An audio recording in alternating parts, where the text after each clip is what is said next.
Hi there, Tracker owners. Today on your 2004 Chevrolet Tracker, we're going to be taking a look and showing you how to install Roadmaster's Crossbar-Style Baseplate kit.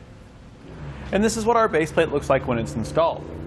There's no modifications to the front fascia. To get it installed, it simply goes right where your tow hook pops out on the driver's side, and it's in a similar location on the passenger side. The attachment points for your tow bar are removable. We've currently got it out.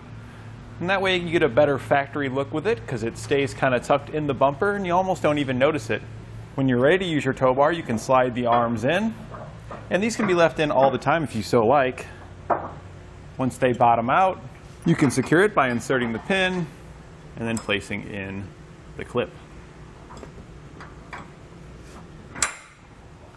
The safety chain loop on the baseplate is really small. So in order to accommodate most safety chains, they do come with a C-clip and a small extension. So you can simply hook that on there, slide your extension on,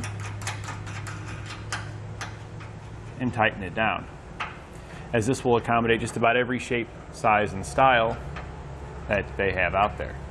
This base plate attaches to your tow bar using the Crossbar-Style. The crossbar does not come included with the base plate, however it does come with most Roadmaster tow bars. I recommend Roadmaster's Falcon 2 tow bar, as that does come with the crossbar, so you'll have everything you'll need to get it attached up. If you went with another brand, such as Blue Ox or Demco, there are adapters available to make it work with those tow bars as well. You can purchase adapters here at etrailer.com. We know when you're out on the open road in an unfamiliar place, you want to keep your components safe.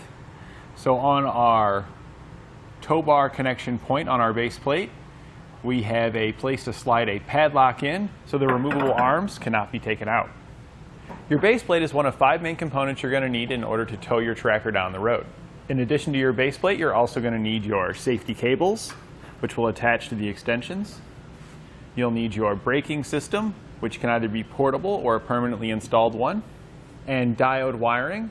Your diode wiring is going to take all of the lighting signals from your motorhome and transfer it to the lights at the back of your vehicle, so that way people behind you will know your intentions when driving down the road.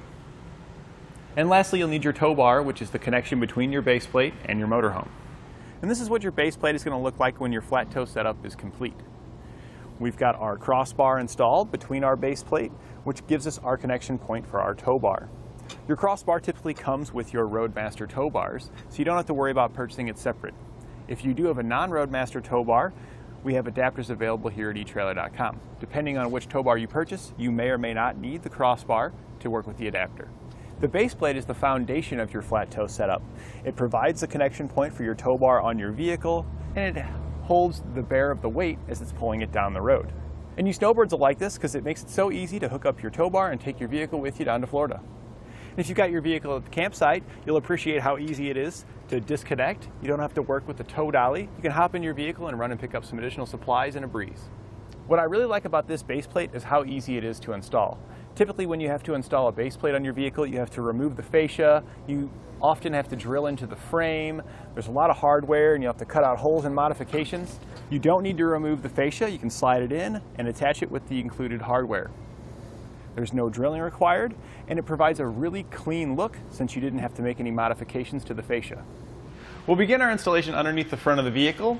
We're going to remove the front outer subframe bolt. We'll use a 17mm socket to remove it. We're going to do that on the other side as well. And then on each side, we're going to remove the bar here. This will give us a little more clearance to get our base plate in.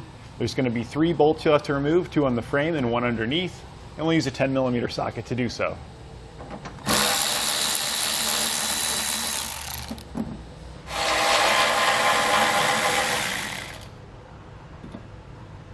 There's also a push pin on it, and you can just pry that out with a flat-bladed screwdriver or a trim panel remover tool.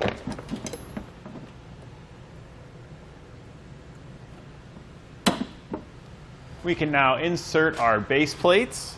We're going to start on the driver's side, slide down through the tow hook. You might have to twist it a little bit to kind of work it around until it drops down. The hole in the back of it should line up with the hole where we removed that bolt in the previous step. On the passenger side, it's easier if you go from behind the bumper and then go up. Since we don't have that tow hook in the way, we can go from this direction.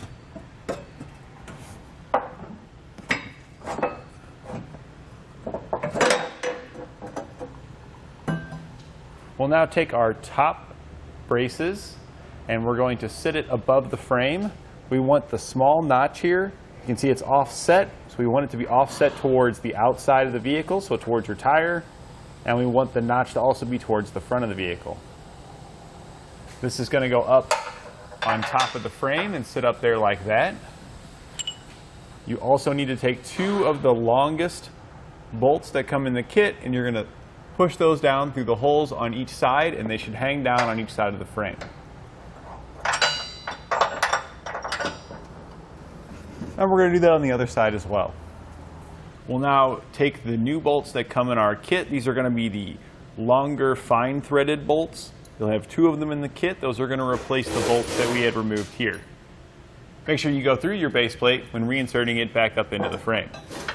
Now we'll work our base plate up, pushing the bolts down through the base plate holes.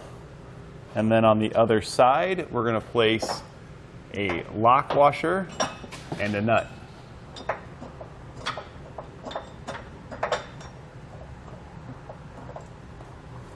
We're going to repeat that for the bolt on the other side, and then we're going to repeat that for the other base plate on the other side of the vehicle. Now on our passenger side, we're going to take the medium-sized bolt, place a flat washer on it, slide it through the side of our base plate, through the frame, and then come out the other side. On the other side, we're going to be placing the spacer that is round with one side slit on it. To get the spacer on, you're probably going to have to pop the brake lines loose to get them out of the way. Once you've got that all through, you'll finish it up with a lock washer and a nut, just like that. Now back on our driver's side, we'll install the clamp assembly around our tow hook. Take the L bracket, slide it in, and position it behind the base plate. Take the shortest bolt that comes in your kit, place a flat washer on it. We're going to go from the back side out the front, and then place a lock washer and nut on the other side. Now the top piece will go in. You'll want to slide this through. We're going to use the second shortest bolt in the kit, so this one's slightly longer than the one we just used. It's going to sit on top of the tow hook, and that bolt's going to go down through the center of the tow hook. Once you've got it through, pick up on your base plate, and now you can install a lock washer and nut on the other side.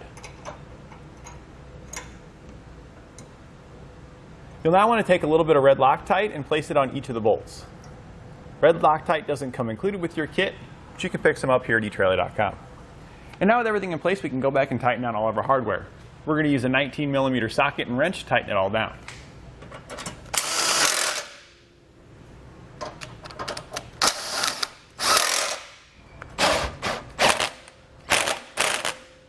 We can now go back and torque all of our hardware to the specifications found in our instructions.